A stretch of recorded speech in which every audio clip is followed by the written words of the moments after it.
শুভ সকাল বন্ধুরা। আজ আমি আলু পেঁপে আর সয়াবিনের তরকারি করছি।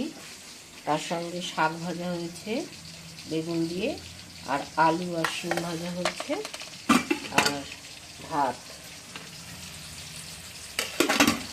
তার সঙ্গে হচ্ছে মাছ ভাজা না, মানে মাছের ঝোল হবে।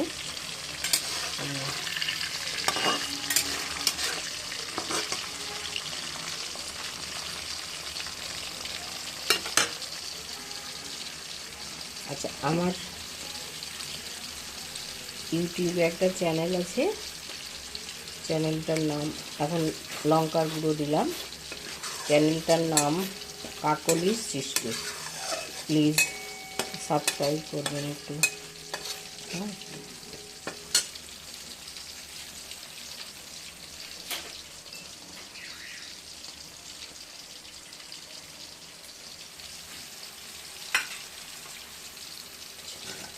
টক দই দিয়ে দিলাম।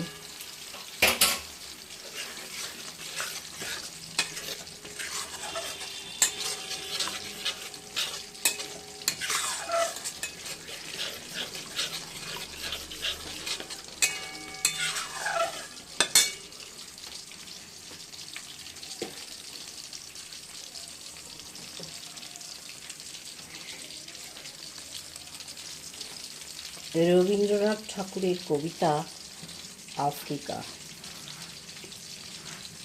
উদ্ভ্রান্ত সেই আদিম যুগে স্রষ্টা যখন নিজের প্রতি অসন্তোষে নতুন সৃষ্টিকে বারবার করছিলেন বিধ্বস্ত, তার সেই অধৈর্যে ঘন ঘন মাথা নাড়ার দিনে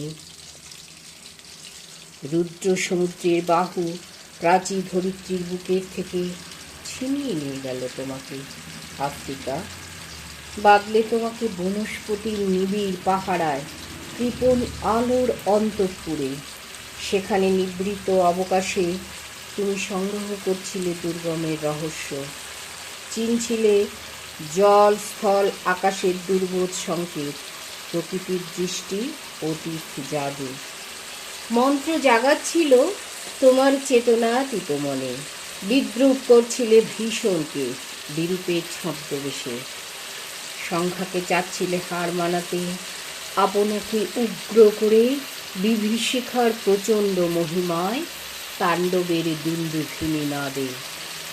হায় ছায়াবৃতা, কালো ঘোমটার নিচে অপরিচিত ছিল তোমার মানব রূপ। উপেক্ষার আবিল দৃষ্টিতে এলো ওরা লোহার হাতকড়ি নিয়ে, নখ যাদের তীক্ষ্ণ তোমার নেত্রের চেয়ে এলো মানুষ ধরার দল, গর্ভে যারা অন্ধ তোমার সূর্যহারা অরণ্যের চেয়ে। সভ্যের বর্বর লোক নগ্ন করল আপন নির্লজ্জ অমানুষতা, তোমার ভাষাহীন ক্রন্দনে বাষ্পাকুল অরণ্য পথে পঙ্কিল হলো ধুলি।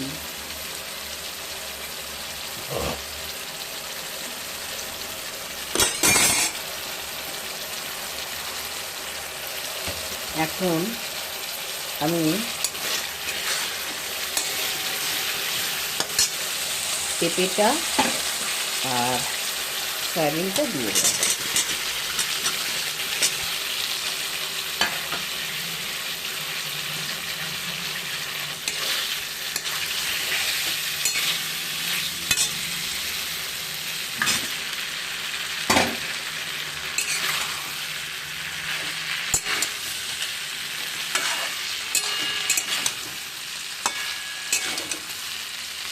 আমার ফেসবুক পেজ আছে, আর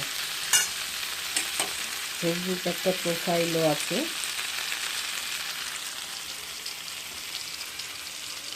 আপনারা please like, comment and share করবেন প্লিজ।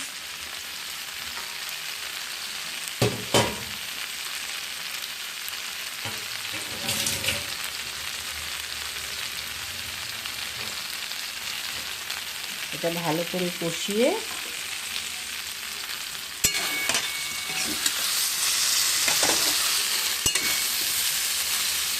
তারপরে ঝোল দেবো। এটা পেঁয়াজ রসুন ছাড়া নিরামিষ।